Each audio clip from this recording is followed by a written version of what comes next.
Сэг коллежийн хөтөлбөрт хамрагдж байгаа. Тэгээд өмнө нь бол инженер байсан. Монгол Улсын зөвлөлтний захирлаар ажиллаж байсан. Тэргээ холбоотойгоор өөрийнхөө чадварыг сайжруулах гэдэг сургуульд хамрагдж байгаа. Сурах зогч нар нь бол маш чадварлаг санагдаж байгаа.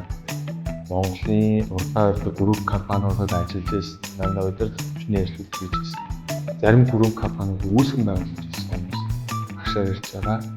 Хамгийн их таалагдсан нь Terexpress компани үүсгэн байгуулсан Алтан багийн багш хичээл. Баатархуу багш хичээл, Наран багш хичээл, Цувдэрдэн багш хичээл бүгд сайхан байсан. Одоо болоод багш байна. Бүх багш нар маш тактик сайтай. Андаа юм бодит жишээ ярьж байна. Тэгээд би нэг гадаадын ч юм уу олон улсын ч юм уу сургалтанд суухаасаа илүү яг энэ Монголын бизнесийн талбар дээр юу болоод байна? Ямар хөшлөг болоод бэ? Төчин Голомт банкны дижитал зэрэг хэсгийг одоо цахим хэсгийг хариуцдаг.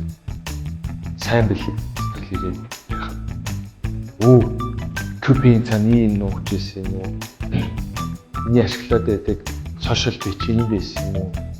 Тэгээ дотоодын үндэсний бодит юм ирж байгаа. Тэгээс олон улсын юудын Apple, Samsung, эсвэл Daimler Chrysler, эсвэл юудын Tesla ярихгүй.